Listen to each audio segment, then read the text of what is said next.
नमस्कार बंधुरा आमी आज के आबार नतून एक रेसिपि निये तोमादेर साथे शेयर करते चले आसलाम। आज के आमी बानाबो चिकेन। ता चिकेनटा बानाबो आज के आमी पेঁপে आलू एबं टमेटो दिए। ताहले चलो एखाने आमी मशला बेटे निয়েছি। এখন আমি কড়াইয়ে তেল দিয়ে দিব। দিয়ে দেওয়ার পর তাতে এক এক করে আমি পেঁপে আলুগুলোকে ভেজে নেব। প্রথমে পেঁপেটাকে ভেজে নেব সুন্দর করে লাল লাল করে। দিয়ে দিলাম পরিমাণ মতো হলুদ, দিয়ে দিব পরিমাণ মতো লবণ, দিয়ে আমি সুন্দর করে ভেজে নেব পেঁপে এবং আলুটাকে।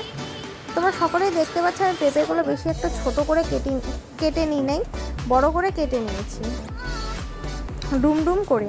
এখন আমি আলুটাকেও ভেজে নেব। পেঁপে ভাজা আমার হয়ে গেছে। এখন আমি পেঁপেটাকে নামিয়ে নিলাম। নামিয়ে নেওয়ার পরে আমি এখন আলুটা দিয়ে দিব। গোটা আলু আমি ছুলে রেখেছিলাম, ছুলে ভালোভাবে ধুয়ে নিয়েছিলাম। দেখো আমি আলুটাকেও ভেজে নিচ্ছি। আলুটাও প্রায় আমার ভাজা হয়ে গেছে।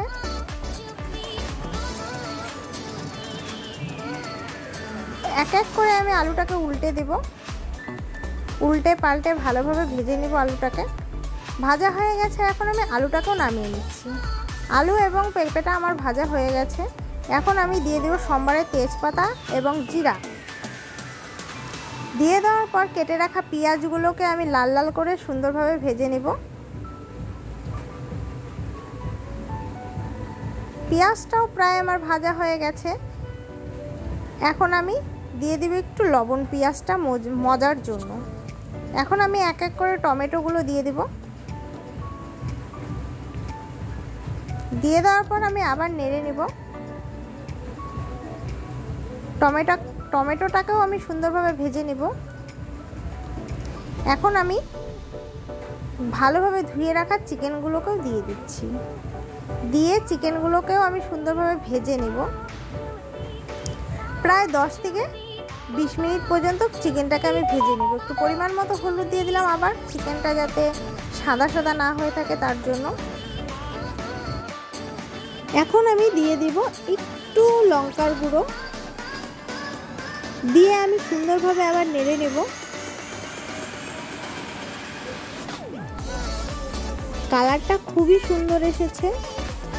এখন আমি দিয়ে দিব আদা বাটা, জিরা বাটা, রসুন বাটা, দিয়ে আমি আবার সুন্দরভাবে ভেজে নেব।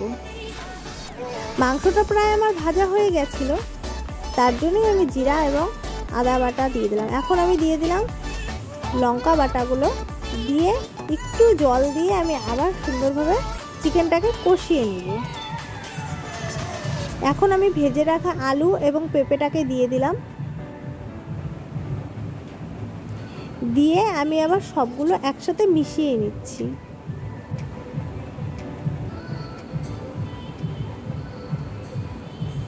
চিকেনটাকে আমি খুবই সুন্দরভাবে কষিয়ে নিচ্ছি, মশলার যাতে কোনো রকম সেন্ট না থাকে কাঁচা, তার জন্য আমি এখন পরিমাণ মতো চিকেনটাতে জল দিয়ে দিলাম। দিয়ে আমি কিছুক্ষণ জাল করব।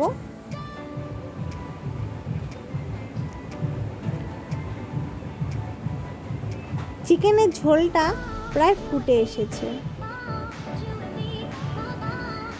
এখন আমি তাতে দিয়ে দিব বেটে রাখা গোটাল গরম মশলা বাটা, দিয়ে আমি আবার একটু নেড়ে নিব।